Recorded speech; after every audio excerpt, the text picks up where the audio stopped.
तभी नारद बाबा के कान में एक आवाज सुनाई पड़ी। क्या?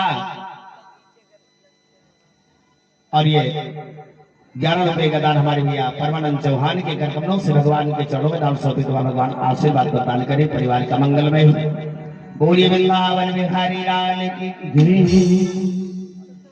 अब नारद बाबा जब थोड़ी दूर घूमते घूमते गए तो नारद बाबा के कान में भैया एक नारी के रोने की आवाज सुनाई पड़ी। कोई नारी रो रही, बाबा को पता नहीं ये नारी कौन है। बाबा ने सोचा ये कौन सी नारी है जो भला वृंदावन की धरती पर यमुना जी के किनारे रो रही है। जो कि नारद बाबा जानते हैं कि नारी का रोना, अब सुन लीजिए कान खोल के, नारी का रोना चाहे तुम्हारे परिवार में हो और चाहे तुम्हारे गांव में हो और चाहे क्षेत्र में हो और चाहे समाज में हो, नारी का रोना बड़ा अशुभ बताया गया है। जिस घर में रोज रोज नारी रोवे तो समझ लेना भैया खतरा मंडराई रहा है घर वाले के ऊपर। अब परिवार के लोगों को चाहिए इकट्ठा होकर के और उस नारी से रोने का कारण पूछे कि बहुरिया तुम चाहत का हो। अब बहुरिया बता दे सासू से कि अम्मा हम चाहे थे गौजा तो हम कहे कमरा घर में यक्के हो, लेकिन तुरंत डरवा डाल दियो, पतोहिया गला कर दियो और नहीं तुम्हार जेल हो जाए, पक्का जाने रहे। ये एक दिन तुम्हारे लिए कारण पैदा कर देगी, पक्का है एक दिन तुम्हारा नुकसान हो जाएगा। अगर बहू चाहती है कि मैं अलग रहूंगी तो तुरंत देर ना करो, सब काम तार के 500 ईटा लाख डलवा डाल दो। बेटी अलग रहो, खुश रहो, यही भागवत। दूसरी बात, जिस घर में नारी असंतुष्ट रहेगी, दुखी रहेगी, उस परिवार का कभी विकास नहीं हो सकता है। आज किसी के घर में अगर ईंटा दिखाई पड़ता है तो भाई साहब से पूछिए, हाथ धर के छाती पर बताओ किसकी बदौलत। क्योंकि हम लोग सिर्फ कमाना जानते हैं और ये माताएं बहनें बचाना जानती हैं। समझ लेना ही बैंक का अकाउंट है। अब अगर प्रसन्न चित्त वाली स्त्री है तो अपने पति की एक एक पैसा की कमाई बढ़िया इकट्ठा करके लगाती रहेगी। और जैसे 14,000 हो जाएगा तैसे बोलेंगे ये चिंटू के पापा अब ऐसा करो, एक टाली ईटा का दाम तैयार होगा, एक पट से भट्ठा जमा करो, चट से तुम्हारे 2,000 ईटा लगवाएंगे और फिर इकट्ठा करके सीमेंट और मोहरन की व्यवस्था हो जाएगी, फिर एक दीवार खड़ी हो जाएगी।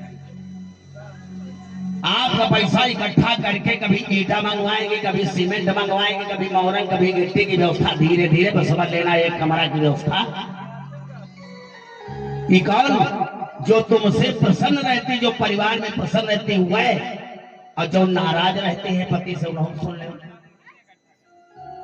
जो अपने पति को पसंद नहीं करती, जो अपने पति से नाराज रहती हैं, वह नारियां क्या करती है? हम कहें भैया तुम सूरत कमाओ, तुम सऊदी कमाओ, तुम कुवैत कमाओ और तुम चाहे 100 बीघा काश्तकारी कमाओ और दुनिया के धन ले आओ। तुम 50,000 सऊदी से भेजोगे, यहाँ 55,000 का हिसाब बनाए धरे, 5,000 महीना कर्जा।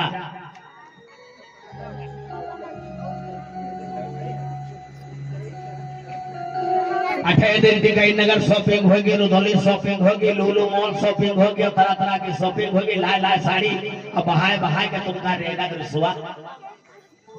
तुमका ऊपर ही न दे है, भगवान जाने तुम्हारे घर में ईटा ला गए, ये कसम खाए के आई है। क्योंकि ये असंतुष्ट है तुमसे, दुखी है तुमसे, तुमको पसंद नहीं करती, इसलिए तुमको सुकून से जिंदगी भर जीने नहीं। तो नारियों का दुखी होना भागवत का संदेश है, परिवार के लिए खतरा। क्योंकि लिखा है भागवत में, यत्र नारी पूजयन्ते रमन्ते तत्र देवता महाराज जिसके घर में नारियों का सम्मान होता है उसके घर में लक्ष्मी नारायण भगवान का निवास होता है, देवताओं का निवास होता है। यत्र नारी पूजयन्ते रमन्ते तत्र देवता। जहां पर नारियों का सम्मान होता है उसके घर में देवता लोग रमण करते हैं। और जिनके घर में नारियां दुखी होती हैं, जिनके घर में नारियां सताई जाती हैं, आज भी हमने देखा है तमाम ऐसे घर आपको मिलेंगे जिनके घर में सुबह से लेकर के शाम तक माताएं बहनें बड़ी मेहनत करती हैं, गेहूं काटने जाती, लौट के आती, भोजन बनाती हैं, झट से चारा भी काटती हैं और सारा काम घर का देखती हैं। और वाके बाद में होता क्या है, शाम को नियामतगंज से और 70, 80, 90 वाली लगाए के और लौट के आए रंगा मारी 5 लाठी मार के सोआ दी। मतलब बिना गुना हम 4 गोदा हम दिन भर उठाए गिर जैसे घूमे, कोई काम भी लड़िया भर नहीं किया, ढेला भर नहीं किया, और शाम को 5 बजे लगा गए 5 लाठी मार के बेचारी को रोवा दिया। अब बताओ ईटा लागे दे घर में या नहीं हुआ, लगने देगी? बिना गुनाह के 5 लाठी पड़ रही बेचारी को, शाम को दिन भर काम करती है, शाम को मारी जाती है।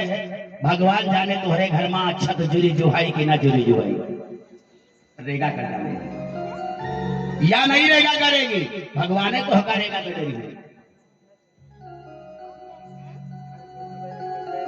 अगर आप काम नहीं करते हैं तो ये भागवत का संदेश है कि कम से कम काम करने वाले को सम्मान तो देना सीखो।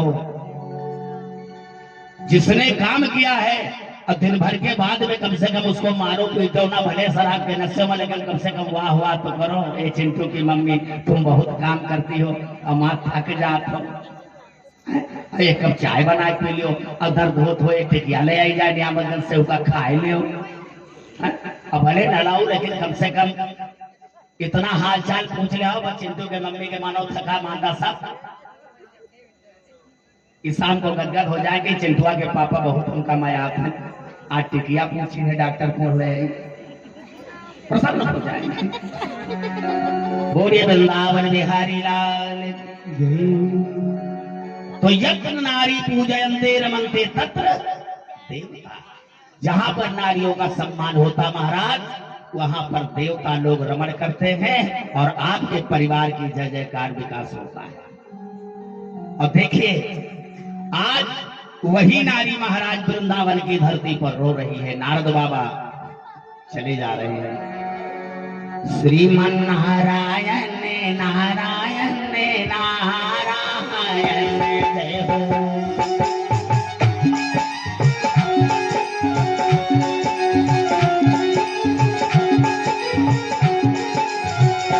भगवान नारायण नारायण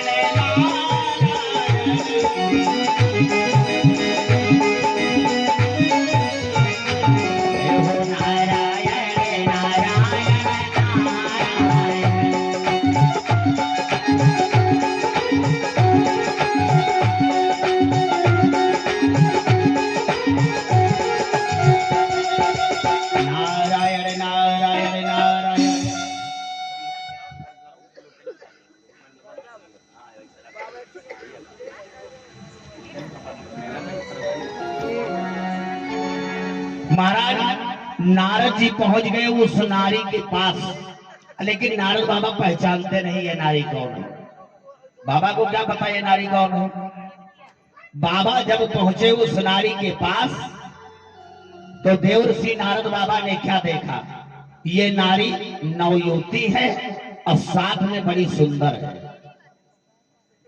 इतनी सुंदर है कि बाबा ने देखा या तो ये कोई देवी है और या तो कोई नाग कन्या है और या तो कोई अप्सरा है महाराज, या तो कोई ऊंचे खानदान की ये कन्या है, बड़ी सुंदर है।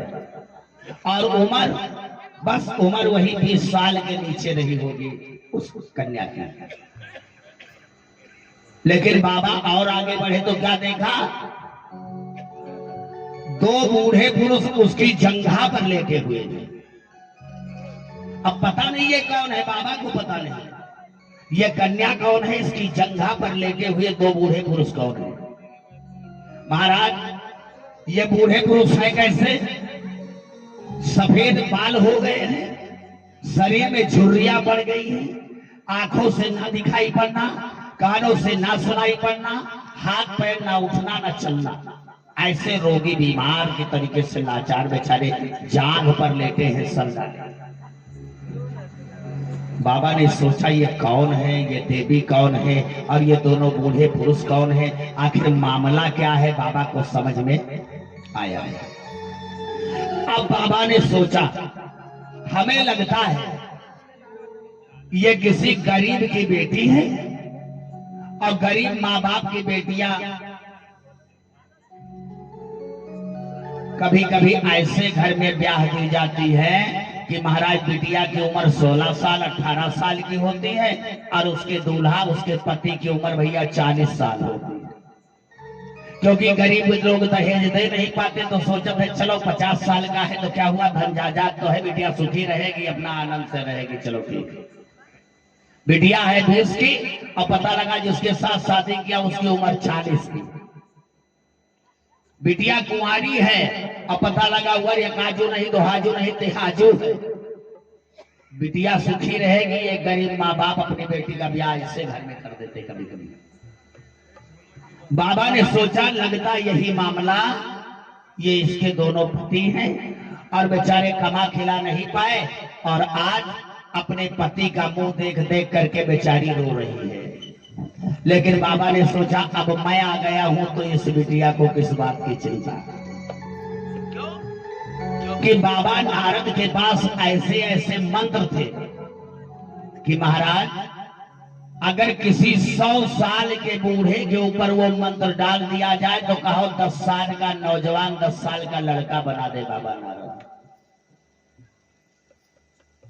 और कहा तो गोदी में खेलने वाला बालक बना दे बाबा, और कहा जन्मैते बालक बनाए दे बाबा। मंत्र में ऐसी ताकत है बाबा के। तो बाबा ने सोचा अगर बिटिया 18 की है तो लाओ इनके पति को 21 साल का बनाए देता। बाबा ने निकाला झोली से मंत्र और ये अपना पढ़ लिख करके और मारा छो मंत्र। बड़े मंत्र बाबा ने उन दोनों बूढ़े पुरुषों के ऊपर डाल दिए, लेकिन भैया एक बाल काला नहीं कर पाए बाबा। नौजवान बनाने की बात नहीं सोची, एक बाल काला नहीं कर पाए बाबा। बाबा ने सोचा जिस मंत्र से मैं नौजवान बालक बना सकता हूं, आखिर वो मंत्र मेरा निष्क्रिय कैसे चला गया। हमें लगता इसमें कोई कारण है और कारण जान करके मंत्र का प्रयोग करना चाहिए। अब धीरे धीरे बाबा उसके पास पहुंच गए। अब बाबा ने तो पहले परिचय पूछा है कि तुम कौन हो ललनी, अरे नाम है क्या, कि तुम कौन हो ललनी।